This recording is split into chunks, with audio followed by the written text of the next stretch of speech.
Halo Bapak dan Ibu guru hebat dimanapun berada, saya Niputu Sri Utami, CGP Angkatan 6, Kabupaten Tabanan, Provinsi Bali. Tidak terasa, sekarang sudah menginjak koneksi antar materi modul 2.1. Saya buat berupa vlog sederhana. Selamat menyaksikan. Tergerak, bergerak, menggerakkan. Bapak Ibu, setelah saya mempelajari tentang pembelajaran berdiferensiasi, saya sadar betul bahwa setiap murid itu adalah unik dan mereka memiliki karakter yang beragam. Dengan adanya keanekaragaman karakter yang dimiliki oleh murid, maka sebagai seorang guru kita harus mampu menerapkan pembelajaran berdiferensiasi di dalam kelas. Nah, dengan adanya hal tersebut, saya membuat sebuah paradigma dalam pemikiran saya sehingga saya harus mampu nanti melaksanakan pembelajaran berdiferensiasi di dalam kelas yang tentunya agar mampu mengakomodasi seluruh kebutuhan belajar dari murid.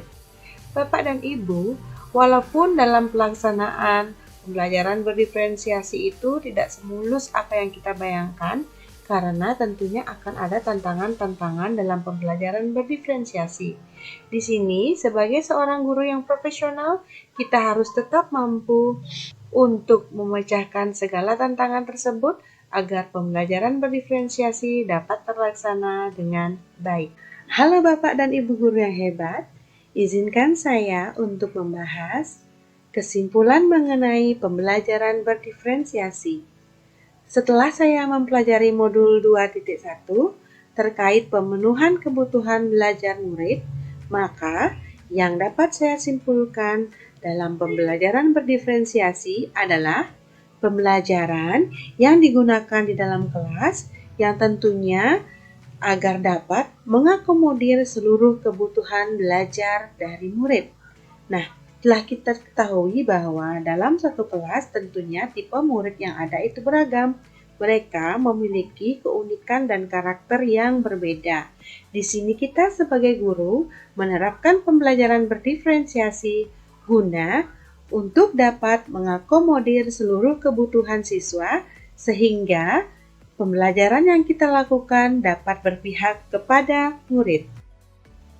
Bapak dan Ibu guru yang hebat, sebelum kita menerapkan pembelajaran berdiferensiasi di kelas, kita sebagai seorang guru harus memetakan kebutuhan belajar siswa. Nah, untuk memenuhi kebutuhan belajar dari siswa, kita harus memenuhi 3 aspek. Yang pertama, kesiapan belajar. Yang kedua, minat belajar. Dan yang ketiga adalah profil belajar dari siswa. Untuk kesiapan belajar itu merujuk pada informasi tentang apakah pengetahuan atau keterampilan awal yang dimiliki oleh siswa sesuai dengan keterampilan atau pengetahuan baru yang akan kita ajarkan. Yang kedua, tentang minat belajar. Minat merupakan motivasi siswa untuk terlibat aktif dalam sebuah pembelajaran. Nah, dengan kita mengetahui minat siswa dan memetakan minat siswa, maka diharapkan dalam proses pembelajaran tersebut, siswa akan terlibat aktif di dalam proses pembelajaran, sehingga kinerja siswa dalam pembelajaran dapat aktif. Yang selanjutnya adalah profil belajar. Profil belajar ini atau pemetaan profil belajar siswa kita lakukan agar memberi kesempatan kepada siswa untuk belajar secara natural dan efisien. Apakah dia termasuk auditori, kinestetik, ataupun audiovisual atau visual semata. Nah, dalam hal ini, guru akan mampu menyiapkan media-media yang menunjang kebutuhan dari siswa tersebut atau menunjang kebutuhan belajar dari siswa. Setelah kita melakukan pemetaan secara bagus terkait pemenuhan kebutuhan belajar siswa, maka kita akan mampu merancang RPP atau Rencana Pelaksanaan Pembelajaran Berdiferensiasi yang nantinya akan dapat kita terapkan di dalam kelas kita. Bapak Ibu, Setelah hal tersebut kita lakukan, semoga pembelajaran berdiferensiasi di dalam kelas dapat terlaksana dengan baik. Tentunya yang paling penting, sebagai seorang guru harus konsisten dalam melaksanakan pembelajaran berdiferensiasi sehingga pembelajaran yang berpihak pada murid dapat terwujud secara maksimal.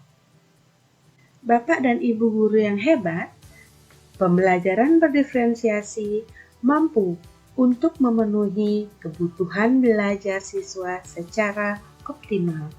Dengan syarat, sebagai seorang guru, kita harus melaksanakan pembelajaran berdiferensiasi dengan konsisten dan berkelanjutan. Selain itu, Bapak dan Ibu guru, sebagai seorang guru, kita tetap harus selalu memetakan kebutuhan belajar murid, sehingga dalam pengimplementasian pembelajaran berdiferensiasi diharapkan mampu untuk mengakomodasi seluruh kebutuhan belajar siswa. Bapak dan Ibu guru yang hebat, modul 2.1 tentang pemenuhan kebutuhan belajar murid sangat berhubungan erat dan terkait satu sama lain dengan modul 1.1, modul 1.2, modul 1.3, dan modul 1.4. Semua modul tersebut saling terhubung satu sama lain guna mewujudkan pembelajaran yang berpihak pada murid dan agar terwujud profil pelajar Pancasila. Nah, untuk lebih jelasnya akan saya paparkan dalam tayangan sebagai berikut. Selamat menyaksikan.